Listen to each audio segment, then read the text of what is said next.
Salam jumpa warga jemaat GKI Klasi Solo yang terkasih. Kita berjumpa lagi dalam Bina Iman GKI Klasi Solo pada saat ini. Sebelum kita membaca dan merenungkan sabda Tuhan, mari kita bersama berdoa. Kami bersyukur ya Allah diberikan kesempatan untuk berjumpa lagi melalui ruang virtual ini dalam Jumpa Iman, dalam Bina Iman GKI Klasi Solo. Tuhanlah yang menolong kami sehingga ketika kami akan diperhadapkan pada sabda Tuhan, kami dimampukan untuk mengerti atas kuasa Roh Kudus yang dipercayakan kepada setiap kami. Dan lebih daripada itu, mampukanlah kami untuk senantiasa dalam kuasa Roh yang sama, memberlakukan dan memperjuangkan sabda melalui hidup kami setiap hari. Terpujilah Engkau ya Kristus, Tuhan yang kami layani, Tuhan yang kepadanya kami memuji dan memuliakan. Amin. Umat Tuhan yang terkasih, saya akan membacakan bagi kita Lukas pasal 5 ayat 1 sampai 7. Injil Lukas pasal 5 ayat 1 sampai 7. Izinkanlah saya membaca seturut dengan terjemahan baru edisi kedua sebagai terjemahan terbaru Alkitab kita. Pada suatu kali Yesus berdiri di pantai Danau Genesaret, sementara orang banyak mengerumuni dia hendak mendengarkan firman Allah. Ia melihat dua perahu berlabuh di tepi danau.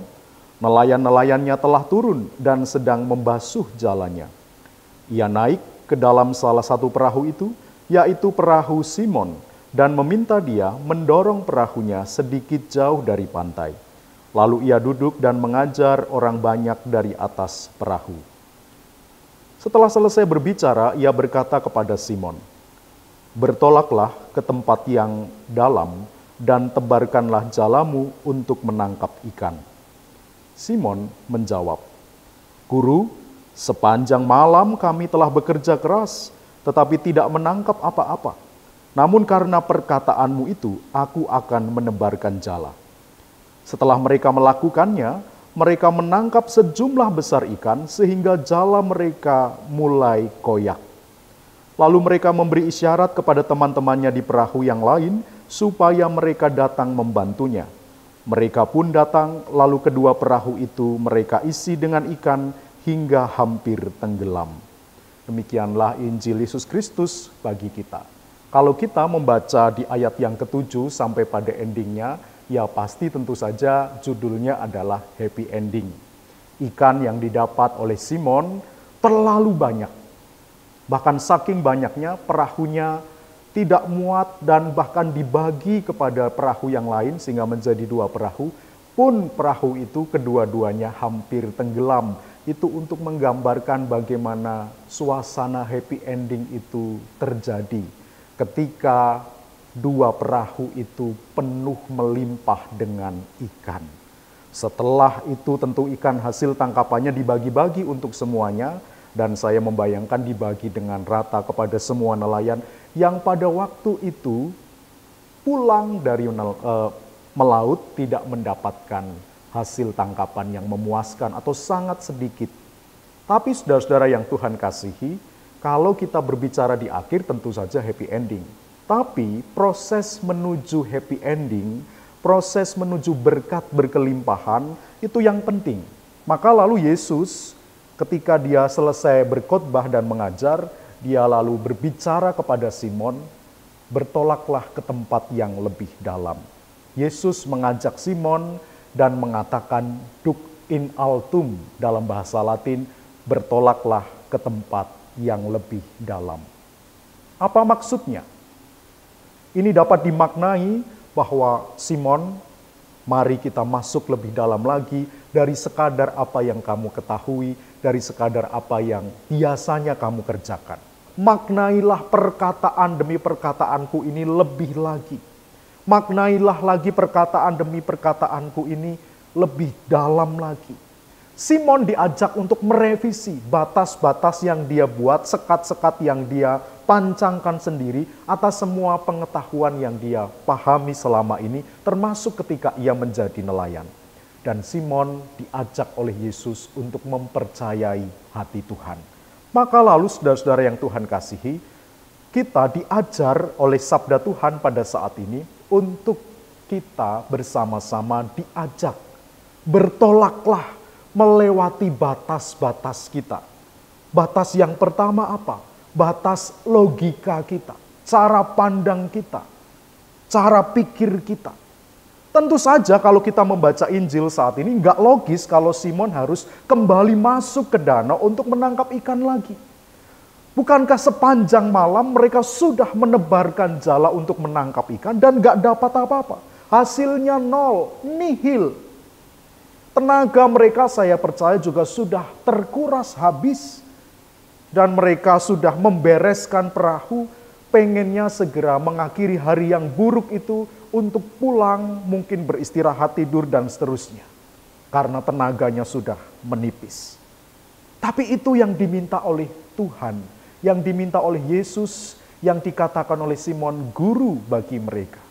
Sekiranya Simon tidak menuruti permintaan Tuhan, tidak mengindahkan apa yang disampaikan Tuhan, ayo bertolaklah ke tempat yang lebih dalam, maka mereka tidak mungkin menerima mujizat yang luar biasa, berkat berkelimpahan yang dihadirkan oleh Tuhan.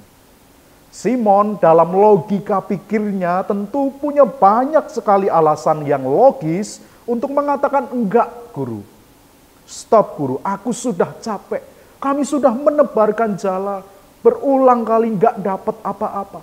Kami ini loh nelayannya, kami sudah berpengalaman, bertahun-tahun kami melakukannya, kami tahu di mana tempat letak ikan yang banyak, tapi pun itu enggak dapat. Jadi Simon sangat punya logika untuk bisa mengatakan tidak pada permintaan Yesus. Dan Yesus tahu bahwa saat itu Simon tidak memperoleh apa-apa. Dan tentu saja ada keputusasaan di sana. Mereka sudah berusaha menggunakan keahlian mereka, ekspertasi mereka sebagai seorang nelayan untuk menangkap ikan, tapi sia-sia, nggak ada hasilnya. Nah, ketika putus asa atas situasi, mereka merasa diri gagal, tidak mungkin lagi mereka bersandar pada keahlian mereka. Perintah Yesus jelas, bertolaklah ke tempat yang lebih dalam, tebarkanlah jalamu di sana.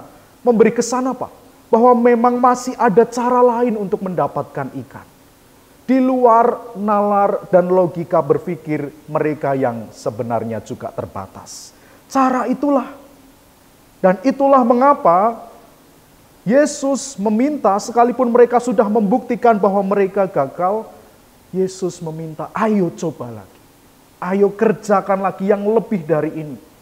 Itu adalah realitas yang telah mereka dapatkan memang. Tapi itu sebenarnya yang membuat Simon lalu bersiap untuk pulang.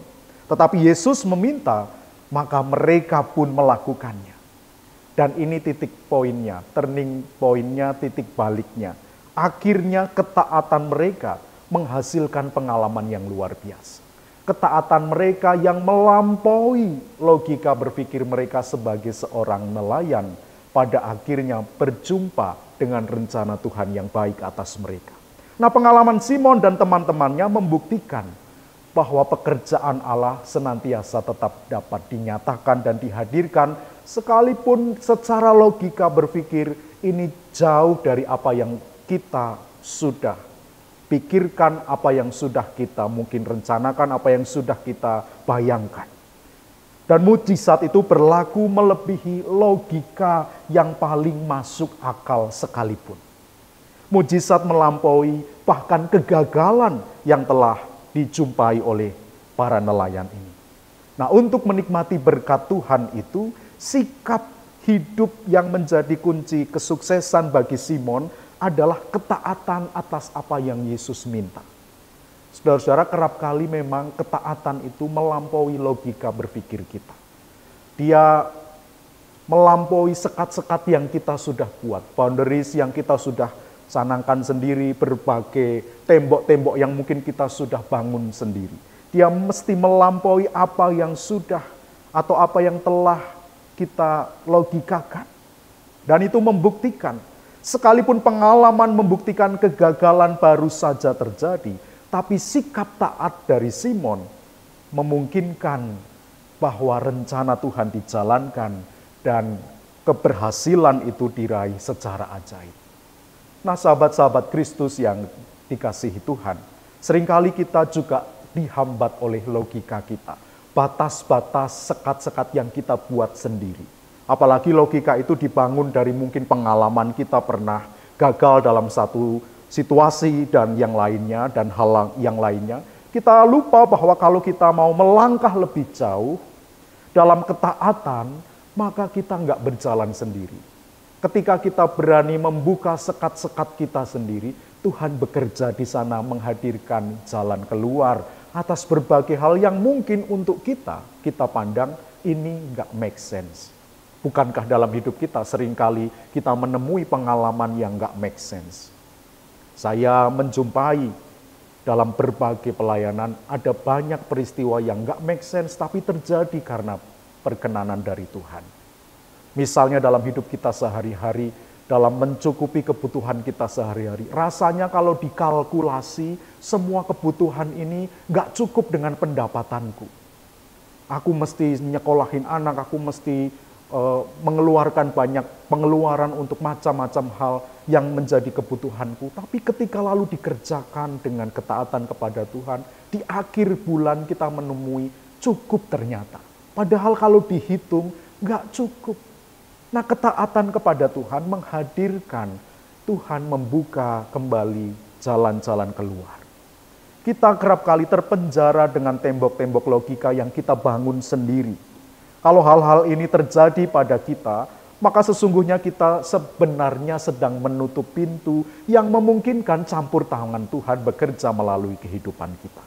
Sama halnya dengan kita mengabaikan jalan-jalan menuju mujizat. Sebenarnya sederhana, yang Tuhan mau atas kita adalah seperti yang dikatakan oleh Simon. Tuhan, karena Engkau menyuruhnya, karena Engkau merencanakannya atas hidupku, karena Engkau merancangkan apa yang baik atas hidupku, aku akan menebarkan jala, aku akan taat kepada rencanamu, aku akan menghadirkan itu dalam perjalananku, aku tidak menyerah atas situasi hidupku. Ini yang mau disampaikan kepada kita. Bertolaklah melampaui logika dan sekat-sekat yang kita bikin sendiri. Injil ini juga mengajarkan untuk kita bertolaklah bukan hanya melampaui logika kita, tetapi juga melampaui batas kebiasaan kita. Habituasi kita, apa yang sering kali dan kerap kali kita lakukan. Biasanya ini, orang mungkin iso nek orang ini dan seterusnya. Simon sadar, saudara-saudara, jala mereka nggak mungkin menangkap ikan di tempat yang dalam. Dengan peralatan seadanya, mereka biasanya menangkap ikan di tempat yang tidak terlalu dalam. Nah, maka yang menarik adalah Yesus meminta mereka masuk ke tempat yang lebih dalam, dan permintaan ini tentu saja punya risiko. Ini yang tidak biasa bagi mereka. Nggak setiap waktu, dan mereka tidak pernah melakukannya bahkan. Tetapi karena Yesus meminta, maka Simon dan teman-temannya taat dan melakukannya. Hasilnya luar biasa seperti happy ending yang kita bersama bahas tadi. Dan yang menarik adalah nggak banyak pertanyaan ataupun pernyataan yang keluar dari Simon ketika dia menuruti perintah Tuhan. Sepertinya mereka sudah sangat siap melakukan apa yang diminta oleh Tuhan. Mereka menyiapkan diri, apa yang diminta oleh Yesus sekalipun tidak biasa untuk mereka lakukan, di luar kebiasaan mereka. Yesus mengajak Simon memasuki fase keberanian untuk memulai sesuatu yang baru, yang tidak biasanya di dalam dan bersama dengan Tuhan. Maka saudara, pada saat melakukan sesuatu, kita diajak mengikuti kehendak Yesus sekalipun itu melewati batas kebiasaan kita, tapi pada akhirnya menghasilkan cerita yang indah bersama dengan berkat Tuhan. Nah, sahabat Kristus, banyak di antara kita kerap sudah puas dengan semua kebiasaan kita, habit kita yang sudah kita jalani sampai dengan detik ini. Gini aja sudah enak, gak usah aneh-aneh. Itu yang kerap kali saya dengar. Atau pernyataan-pernyataan defensif kalau diberikan masukan. Aku ya dari dulu begini, gak mungkin bisa berubah. Nah, Yesus meminta untuk melewati batas itu, melewati limit kita yang biasa kita lakukan, dan tentu bisa dan pasti bisa. Injil mempersaksikannya kepada kita. Maka kebiasaan yang baik tetaplah jadikan itu baik. Tapi akan menjadi sangat baik kalau kita masuk ke stage berikutnya, ke tahapan, ke level berikutnya dari kebiasaan baik itu. Pada saat melewati setiap batas kebiasaan baik kita yang sedang kita jalani, itu memungkinkan kita berjumpa dengan rencana Tuhan yang terbaik yang sudah dirancangkan atas kita. Kadang-kadang nggak ketemu rencana Tuhan dari masa depan itu di masa kini hidup kita, sebab kita melewatinya. Ini biasaku ya begini, padahal Tuhan sudah merancangkan yang lebih besar dari itu, lebih baik dari itu. Tapi karena menjadi biasa sehingga kita jalan di tempat, padahal Tuhan sudah merancangkan kita memasuki hal yang luar biasa selanjutnya. Maka kebiasaan itu perlu terus dievaluasi. Kebiasaan, habit itu perlu terus dikoreksi. Apa yang kulakukan sekarang cukup, tapi apakah sudah cukup dan berhenti? Ingat dari perikop ini kita belajar, lampauilah, bertolaklah melewati batas-batas kebiasaanmu. Ibadah saja hari Minggu sudah cukup. Padahal Tuhan mengatakan, wujudkanlah ibadahmu dalam karya hidupmu setiap hari. Aku sudah berobat dan merasa sudah maksimal, tapi kok ia juga nggak kunjung sembuh. Lewatilah batas kebiasaan. Aku sudah males rasanya berobat ini dan itu, capek. Lewatilah batas itu. Dan jumpailah Tuhan yang berada di masa depan hidup kita, sedang menunggu kita melampaui batas yang kita pikir atas kebiasaan kita. Pasti bisa dan bisa terjadi. Perikop ini juga mengajarkan hal yang ketiga. Bertolaklah bukan hanya melewati batas logika kita, batas kebiasaan kita, tetapi juga batas kemampuan kita. Batas kapabilitas kita. Kita tahu Yesus itu jauh dari pengalaman untuk menjala ikan.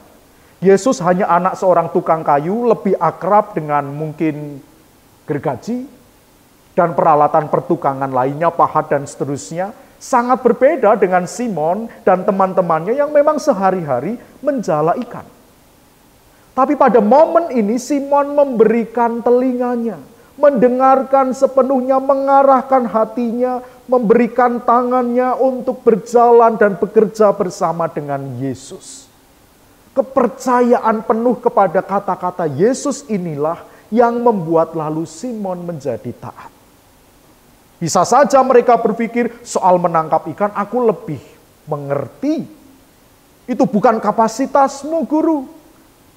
Dan alasan profesionalitas itu sangat masuk akal memang. Harusnya Yesus yang mendengarkan Simon dan bukan sebaliknya. Tetapi bukan itu yang menjadi perhatian Simon. Menghadapi soal ini, Simon memilih untuk tidak berdebat dengan Tuhan. Mereka menurut dan meminta ketika Yesus meminta melakukannya. Nah, sahabat Kristus, berhentilah mengukur kemampuan Allah dengan memakai tolak ukur kita. Berhentilah mengukur kemampuan Allah dengan memakai ukuran kemampuan kita. Orang seperti ini pada saat menghadapi hal yang sama akan berkata seperti Simon di awal, gak mungkin kita dapat ikan lagi Tuhan. Karena aku tahu, toh ini sudah dicoba, aku lebih tahu tentang hidupku daripada kamu. Berhenti mengukur kemampuan Tuhan dengan membatasinya pada kemampuan kita. Kalau sudah begitu, maka kita akan menutup kemungkinan berkat di balik ketaatan kita. Nah, maka yang perlu kita lakukan adalah menjadi taat sekali lagi kepada Tuhan, tahu apa yang harus dikerjakan, sebab Tuhan tahu apa yang harus dinyatakan kepada kita. Dan ketika kita melewati batas-batas kapasitas atau kemampuan kita, dan mempercayai Tuhan bekerja melaluinya, pada saat itu ada banyak hal terjadi. Keajaiban yang kita temukan berkat Tuhan yang nyata dalam hidup kita. Kita memang biasa, saudara-saudara. Kita ini manusia yang terbatas, rapuh dan gak sempurna. Kita gak hebat. Tapi selalu ingatlah, kita punya Tuhan yang hebat. Kita punya Allah yang luar biasa. Maka lakukanlah segala sesuatu. Kalau kita sudah memberikan yang terbaik, jadilah taat atas itu. Percayalah Tuhan membuka pintu kemungkinan yang kita secara logika bahkan tidak terpikirkan, dan berkat akan hadir di sana. Mari kita menghadirkan itu dalam hidup kita. Amin. Kita berdoa. Bersama-sama kami hendak melangkah bersamamu ya Kristus, jauh lebih dalam, melampaui berbagai batas yang kerap kali membuat kami takut dan khawatir untuk melangkah. Ajaklah kami, temanilah kami, peganglah tangan kami, bersamalah dengan kami, gandenglah kami, untuk kami melewati berbagai batas-batas yang seringkali membuat kami takut melangkah. Batas atas logika kami yang kami pancangkan. Sebab Tuhan, karyamu jauh lebih besar dari itu semua. Batas yang membuat kemampuan kami, kebiasaan kami hanya sampai di situ. Kami percaya bahwa Tuhan berkarya melampaui segala kemampuan dan berbagai kebiasaan kami. Nyatakanlah Tuhan terus penyertaan-Mu atas kami, dan kami bersedia melangkah bersama dengan Tuhan yang menyertai kami, yang berjalan dari masa depan hidup kami menuju masa kini kehidupan kami. Di dalam Kristus kami bersyukur. Amin. Selamat beraktivitas, Tuhan bersama kita.